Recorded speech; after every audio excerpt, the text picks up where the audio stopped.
Alkitab murni, kisah penciptaan dunia Adam dan para nabi hingga ke penggenapan nubuatan di tanah Israel. Yesus Kristus dilahirkan sebagai penebus semua manusia yang berdosa. Ia disalibkan dan bangkit pada hari ketiga, naik ke surga dan akan datang kembali. Itu ajaran. Halo semuanya, selamat datang di pembahasan kita kali ini. Buat Anda yang suka ngulik informasi, demen banget sama detail, dan penasaran sama struktur dari narasi-narasi klasik, wah, Anda ada di tempat yang tepat.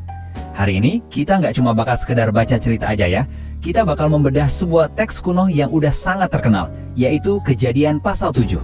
Tapi kita bakal ngelihatnya dari kacamata yang agak beda nih. Kita akan menganalisis catatan peristiwa air bah ini seolah-olah ini tuh sebuah buku catatan harian maritim kuno, alias logbook bencana yang isinya tuh penuh dengan data spesifik, tenggat waktu yang super ketat, dan urusan logistik yang luar biasa rumit. Jadi, mari kita mulai membedah anatomi dari sebuah air bah. Oke, kita langsung masuk aja nih ke intinya. Kalimat ini ada di ayat keempat, dan ini langsung jadi semacam jangkar buat seluruh narasi kita hari ini. Sebab 7 hari lagi. Wah, ini bukan peringatan yang samar-samar ya. Ini adalah tenggat waktu yang sangat spesifik. Dan jujur aja merinding banget bacanya.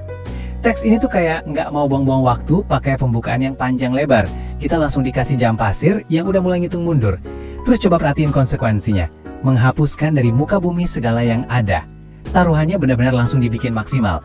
Coba deh Anda bayangin, dapat peringatan absolut dengan batas waktu cuma 1 minggu buat bersiap ngadepin pemusnahan total. Ini secara instan langsung ngebangun ketegangan yang luar biasa, bahkan sebelum satu tetes air pun jatuh ke bumi. Nah, dengan tenggat waktu seketat itu, masuklah kita ke fase pertama dari narasi ini, peringatan dan persiapan. Sebelum bencana ini benar-benar kejadian, naskah kuno ini tuh ngejabarin sebuah rencana logistik yang benar-benar spesifik, yang harus dieksekusi sama Nuh. Jadi ini tuh bukan sekedar evakuasi acak yang panik gitu, melainkan operasi penyelamatan yang sangat terstruktur.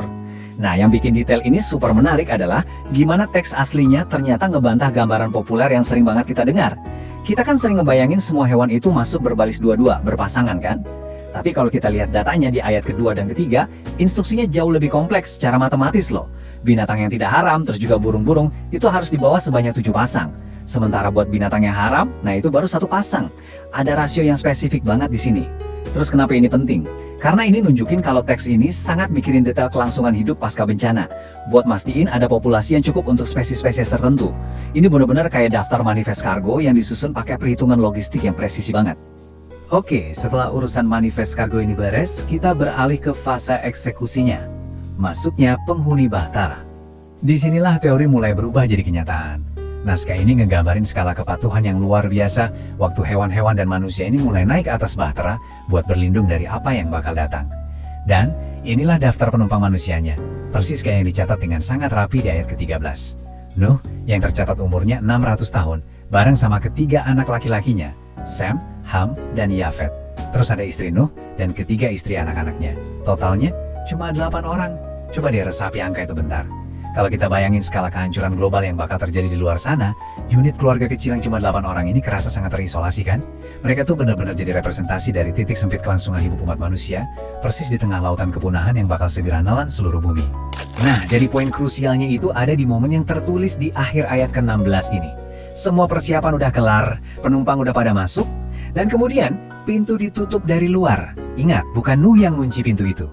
Teksnya dengan jelas banget bilang kalau Tuhan menutup pintu Bahtera itu di belakang Nuh. Ini adalah sebuah tindakan final yang benar-benar tegas. Suara pintu kayu raksasa yang tertutup rapat itu nggak cuma nyegel mereka di dalam supaya aman, tapi juga secara permanen misahin mereka dari dunia luar yang nasibnya udah ditentuin. Garis batasnya udah ditarik, dan fix nggak ada jalan buat puter balik. Dan tepat setelah pintu itu tertutup rapat, kita masuk ke bagian ketiga, badai 40 hari.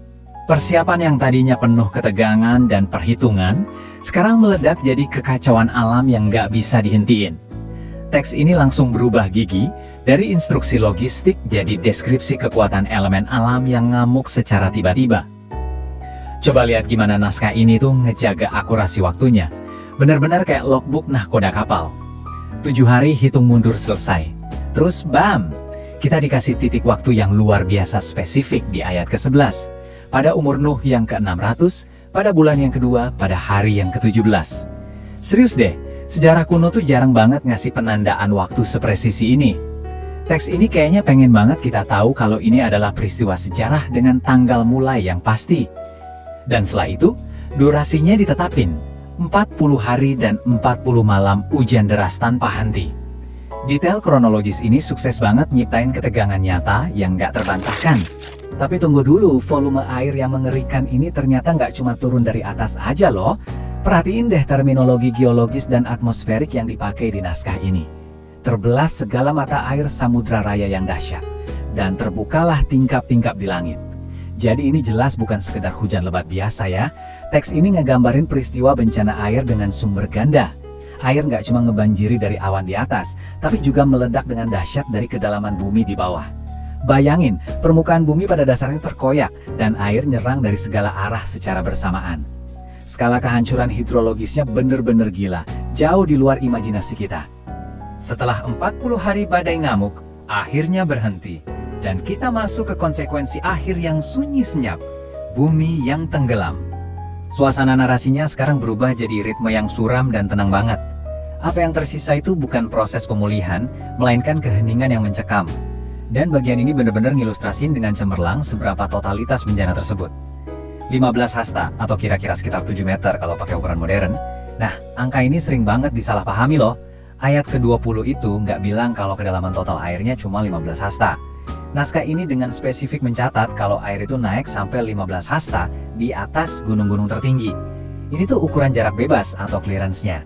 Artinya, jangankan daratan rendah ya, puncak gunung yang paling menjulang tinggi aja itu masih kelelep 7 meter di bawah permukaan air. Nggak ada sebidang tanah secuil pun yang tersisa buat diinjak. Permukaan bumi udah benar-benar berubah jadi lautan global yang tanpa ujung. Naskah tersebut kemudian nyampain semacam laporan akhirnya. Dan jujur aja ini disampaikan dengan objektivitas yang dingin banget. Ayat 21-23 mendata para korbannya. Burung-burung, ternak, binatang liar, segala yang merayap, dan semua manusia. Matilah segala yang ada napas hidup dalam hidungnya, pokoknya segala yang ada di darat. Teks ini sama sekali gak nambahin unsur melodramatis. Dia cuma murni ngelaporin fakta kemusnahan total. Setiap makhluk darat yang gak masuk ke dalam manifest kargo yang tadi kita bahas benar-benar terhapus bersih. Ada sebuah finalitas yang absolut dalam kalimat-kalimat ini, yang pastinya bikin siapa aja yang baca jadi merinding. Sekarang mari kita lihat gimana finalitas absolut ini ngebawa kita ke durasi penderitaan mereka. 150 hari. Yap, setelah hujannya berhenti, air itu ternyata nggak langsung surut gitu aja. Ayat 24 mencatat kalau air itu berkuasa di atas bumi 150 hari lamanya. Ini artinya 5 bulan kalender loh. Coba bayangin itu. Berdiam diri di dalam sebuah kotak kayu yang tertutup rapat, napung kesana kemari tanpa kendali kemudi, dikelilingi lautan luas yang udah nelan peradaban selama 5 bulan penuh sebelum ada tanda-tanda perubahan situasi. Yang pada akhirnya bawa kita ke perenungan akhir nih.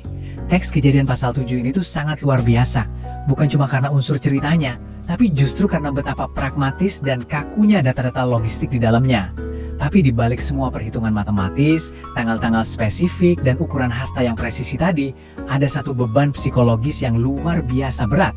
Coba pikirin, bisa kebayang nggak sih terapung di atas bumi yang tenggelam total, tanpa ngeliat satupun titik daratan selama 150 hari berturut-turut? Terkunci bareng hewan-hewan dan keluarga Anda, cuma bisa dengerin suara ombak yang nyapu dunia yang dulu pernah Anda kenal. Membedah teks ini secara terstruktur, tuh maksa kita buat nggak sekedar bacanya sebagai cerita masa lalu, tapi buat bener-bener ngerasain skala yang sesungguhnya dari salah satu catatan kataklismik paling tua dalam sejarah peradaban manusia. Terima kasih ya udah gabung di pembahasan mendalam kita kali ini, dan pastinya teruslah ngulik informasi dengan rasa ingin tahu Anda. Sampai jumpa!